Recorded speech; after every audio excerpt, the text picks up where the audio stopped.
Hi, I'm Anthony Chapman and I'm a tutor at Point Blank. In my career I've worked with bands including Franz Ferdinand, Rizzle Kicks and Klaxons. The following video shows you the type of content you can expect on our Mixing Dance Music in Ableton course. Hope to see you in class soon.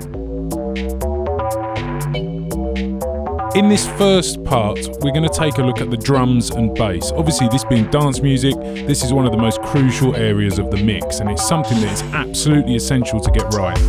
If you don't get this area of the mix right, you're going to be onto a loser from the very beginning. The track really is going to need to work in a rhythmic way, and it's going to need to work on a club system as well as on domestic systems too.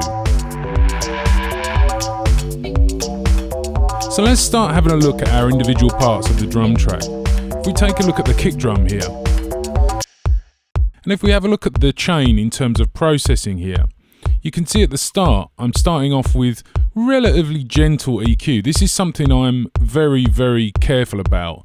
I always find that if you find yourself doing really extreme EQ, other than for very particular special effects, you're usually on the wrong track. I'd say most of the time your EQ should look relatively calm. You don't really need to be making huge changes with the EQ.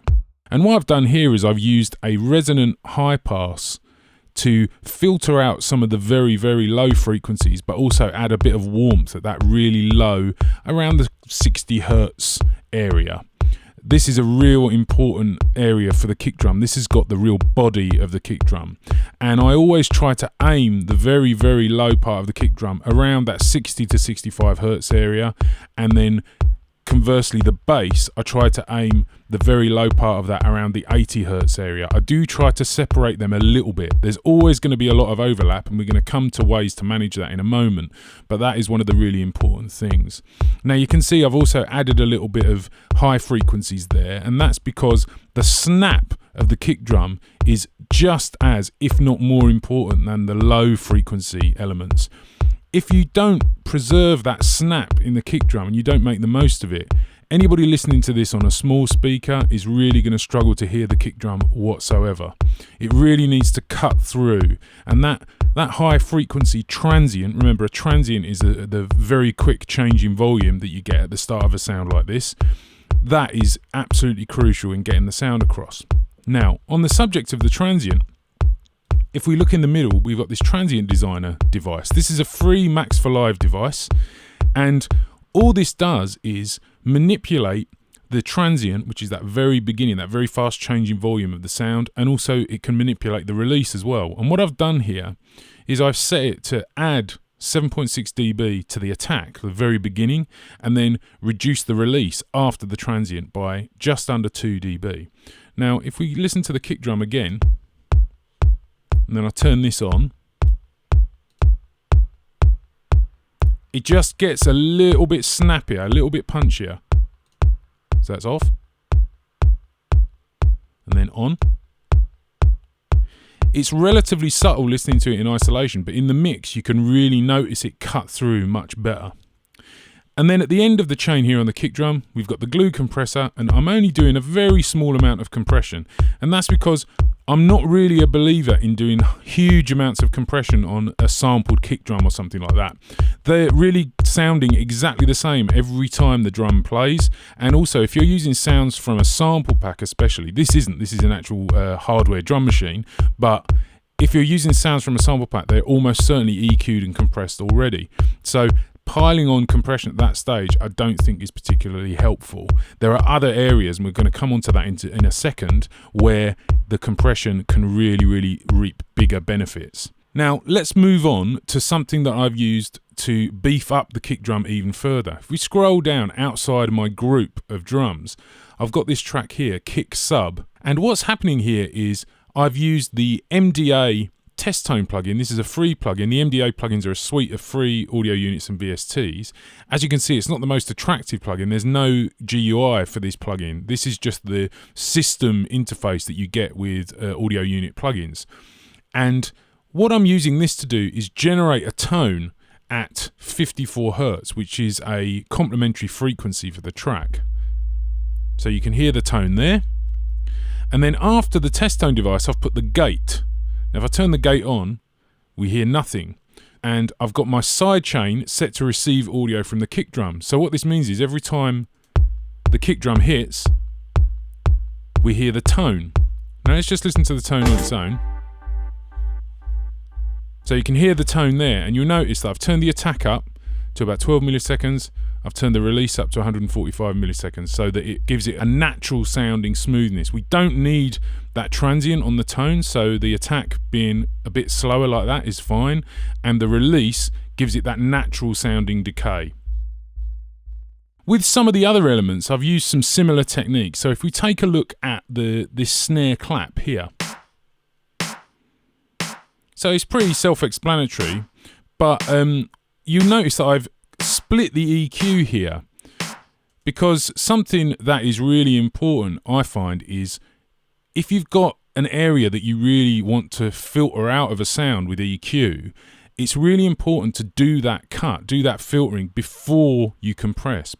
If you compress first, you're essentially going to make those quiet sounds louder. Remember, the compression only squashes down the peaks, and anything that is quieter, when you add the makeup gain at the end of the compression, then that's going to get louder. So for example, if you have a sound with hum or some sort of low frequency sound that you want to filter out, if you could do the compression first, you're going to be making that louder.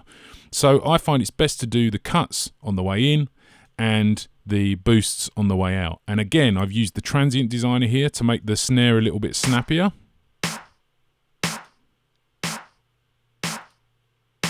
Yeah, it's really noticeable on the snare.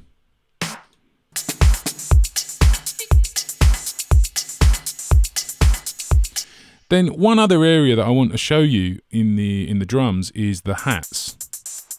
You can see here, if we look at this track, I've got this sidechain compressor at the end, and I'm using this to have some movement in the hi-hats. I really like the way it makes them bounce. So that's standard without the sidechain. And then that's really making them bounce a little bit, and that's really going to help with the movement of the track. Then finally, we've got this 808 beat, and this is quite a large sound in the mix. It already had quite a bit of stereo information in it, but what I decided to do was really make the most of that. So if you look at the signal chain, you can see I've done my cuts there for the really low frequencies, bit of compression, then I've done my boosts afterwards. And you can see I've really tried to boost that lowish or low mid frequencies of the snare, and I've added a little bit really high up.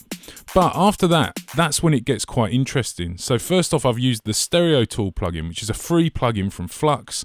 It's a really fantastic tool to have in your plugin toolbox.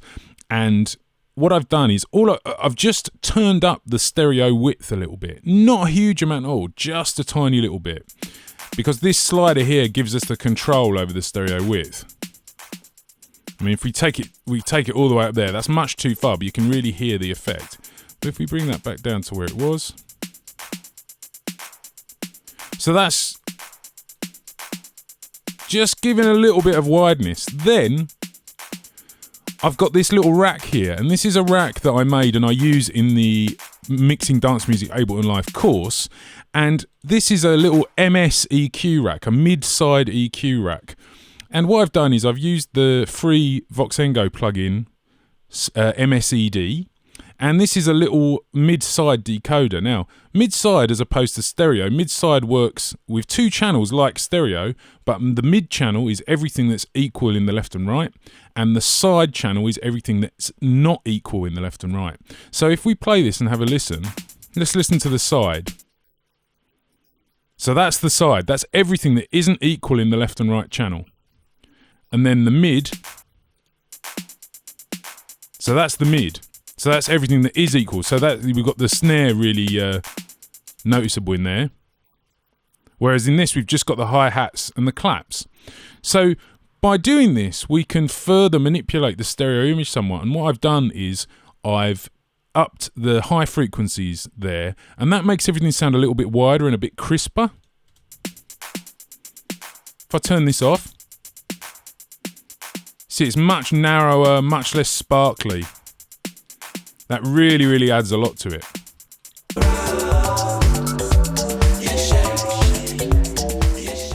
So now if we look at the drums bus itself, and the technique I've used here is parallel compression. Now this is a very fashionable thing, it's a real buzzword at the moment, and essentially all it means is mixing between the dry signal, so the uncompressed sound, and the wet signal, which is the compressed sound. Now when I do parallel compression on a drum bus like this, what I tend to do is go really quite over the top with the compression. So if I make this 100% wet, so we're only hearing the compressed sound, have a listen to this. So you can see that is pretty over the top. That's much more than I would use ordinarily. But if I turn the balance so that we're about 35% wet, and then I A-B it, I'll turn it off. So that's without it. And then on. It's just loads more exciting, and it's got all the things that I really like about that really heavily compressed sound, but with none of the downside. We're not losing the transients, we're not losing the clarity, we're not really hearing distortion up front, so that's really working nicely. And then the other thing I'm using here is this free Lufticus EQ.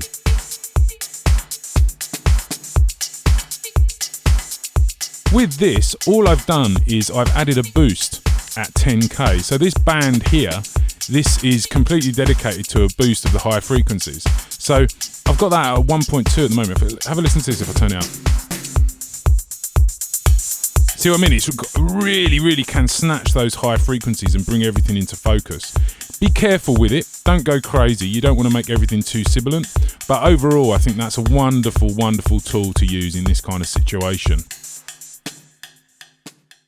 And finally, for this part of the video, we've got the bass. And obviously the drums and the bass are intertwined all the time. They're two elements that are forever linked together. It's so important that they work well and are complementary to each other. If we just have a listen to this. So this is just the drums and the bass that we're listening to.